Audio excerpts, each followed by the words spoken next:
Hey everybody. I just noticed that I got a FSD beta update version 11.3.3. My previous one is obviously .2, and I did a quick video of the full self-driving beta coming around from my house to the post office recently. And it did okay, but there was at least one major intervention that I had to do, disengagement in the first roundabout, which is kind of surprising. It went a little bit too aggressive when there's a coming around the bend. There was a car clearly getting close, but the FSD decided to go for it. And I went back and looked at the video again, and I can see the camera actually did notice the incoming car. So that was kind of strange. I had to disengage at that point because first of all, it was very uncomfortable. Secondly, I wasn't sure it was just there was a glitch in the system, and I basically didn't trust it at that point. But going back to look at a video, it did go around the roundabout very clearly. So we'll see. There are a couple of updates in here that I'm not sure if there's any going to be any noticeable improvement, at least in my route, but based on the text that it described, it looks promising. So I'll just go through some of these key highlights. There's quite a few improvements. As you can see, there's quite a bit of a description. I read through almost all of it, and I'm not sure if I'm going to cover every one of them, but I can talk about some of the key highlights. So here we go. So first one, this one, I have to go back and check. I think this is basically the full self-driving beta single stack, right? This is really just talking about the difference between the previous version where you have a different algorithm for the highway algorithm versus the local street algorithm. Now it's unified into a single stack. So before, I definitely noticed before my full self-driving will always miss an exit in one of our freeway 405 going north. And I'm gonna try it out today to see on the same route to see if it has a better way of crossing over the lane and make it to the exit. This update appears to also have improvement, which I'll get to, of multi-lane, crossing multi-lane on freeway. That may be one of the things that they're making an improvement. If you're on a, let's say, 3-lane highway, you're all the way to the left, passing lane, and you need to cross all the way 3 lanes to the right to get to an exit. I think in my previous experience, it just fails almost every time. It will miss the exit and then it has to reroute. Maybe this improvement will make it better. We'll see. So anyway, that's, I think, the first one that covers. And then the second one is, it calls improve recall for close by cutting cases by 15%, potentially for large trucks and high yaw rate scenario. So this is like pretty technical terms, but I think what it means just so in the machine learning parlance, precision versus recall is a term that is used quite a bit and certainly used by Tesla. So recall is basically means that it improved the relevancy of the categorization of cases where oh, that's interesting. My alarm came on. I have to go to the gym later. So recall is basically meaning the percentage of cases where you categorize that's relevant. So versus precision. Precision means how accurate you are in identifying the categorization. So imagine precision is a circle. And the dots inside the circle are the cases or data points that is relevant. And you want to make that as precise as possible, right? You don't want to have false negative. Recall is basically increasing the size of that circle.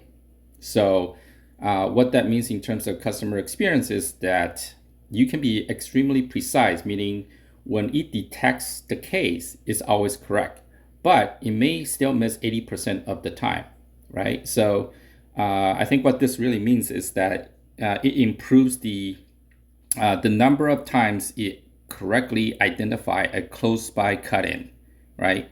And this is by 15% improvement. So, and I think they're focusing on large trucks. I guess because the size and potentially the shape of the truck, sometimes it's hard to identify whether or not the truck is cutting in, let's say in front of you, right? And high yaw rate, I guess that means sudden movements, right? And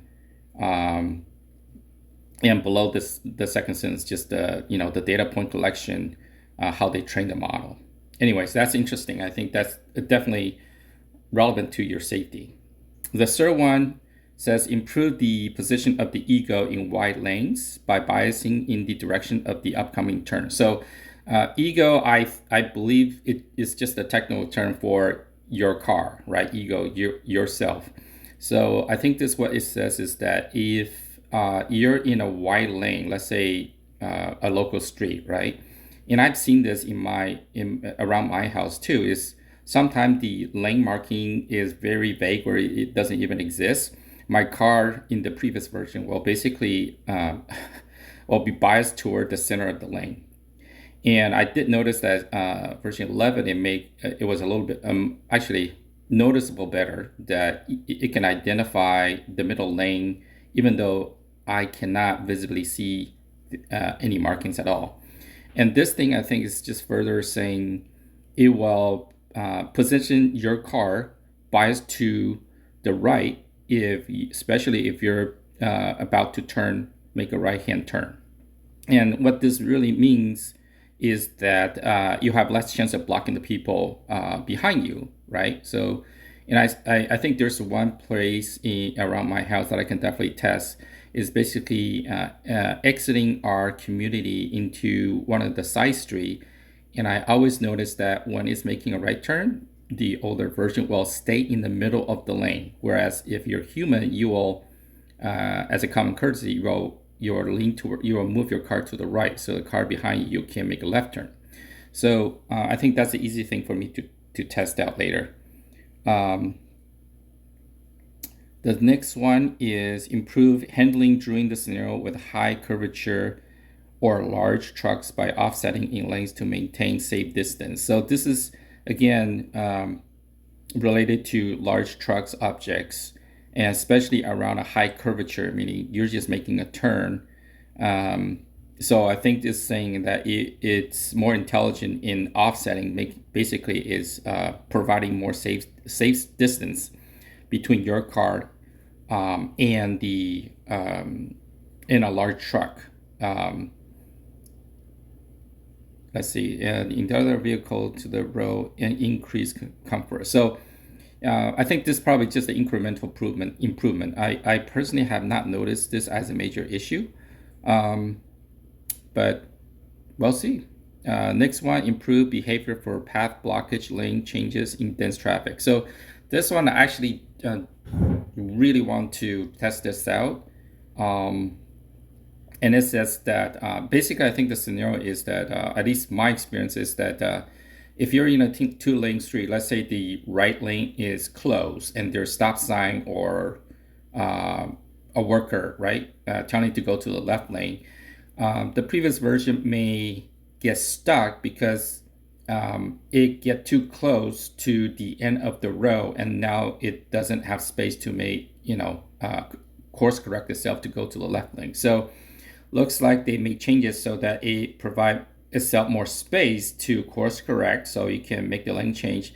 My question would be whether or not the latest version can actually make the lane change itself without me disengage and correct the car myself. Well, I'm not sure if there's I can't remember if there's any road work around my house right now that I can test it out, but here around in Seattle, you know how the road is. It won't be very hard to run into one if I drive around. So we'll see.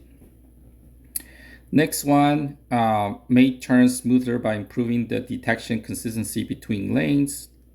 lines and road edge prediction. This was accomplished by integrating the latest version of the lane guidance module.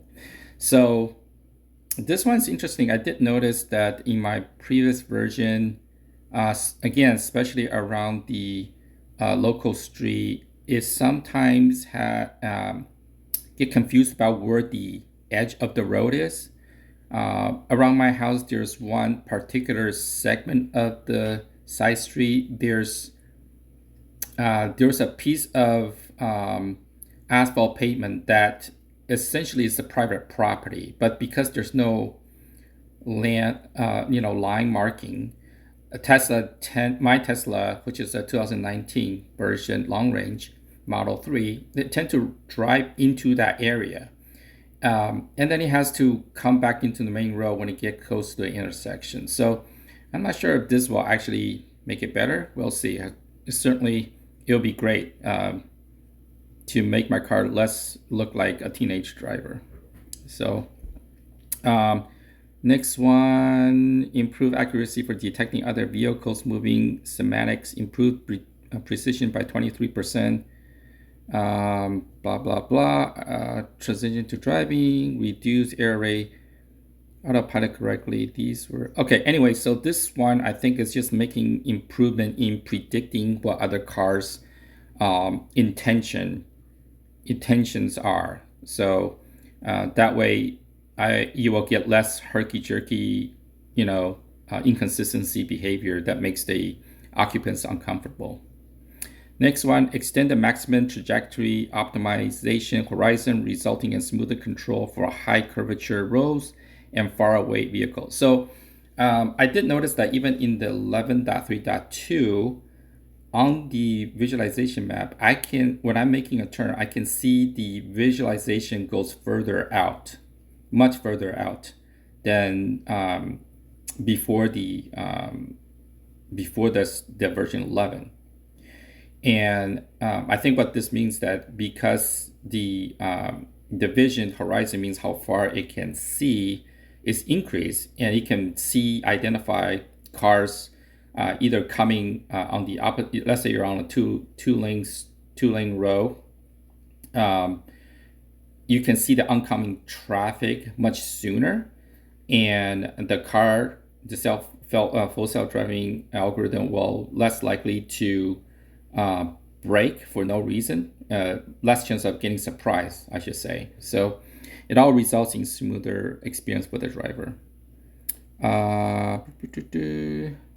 Next one, improve driving behavior next to row of parked cars in narrow lane, preferring to offset and staying within lane instead of unnecessary lane changing away. So this is interesting because right now, I guess if you are in a narrow street and there's a parked vehicle, your car will bias towards safety and drive, keep a wide berth, and your car will go to the other side of the two-lane road. Where I guess this one, it makes it more intelligent, keeping the safe distance while trying not to crossing the lane. I guess we'll see. I know exactly where I can test this. It's around University of Washington.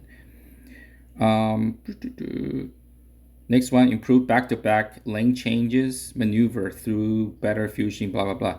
Okay, so this is the one that I was talking about at the beginning of the video. There is a stretch of road, at least on the freeway, where, especially going north, I want to go to Kirkland, or transition from 405 to 520 exit, and sometimes it will just miss the exit in my older version before 11. So I think this is further improvement on that, so that it can make the multi-lane change maybe earlier.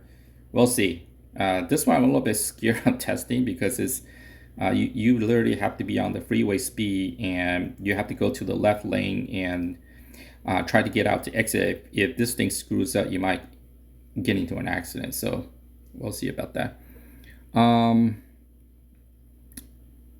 The next one, added text blurbs in the user interface to communicate upcoming maneuver that FSD beta plans to make. Now this is really cool. I think it already has it, so I'm not sure what else did they make changes to. Maybe this is just a leftover from the previous version.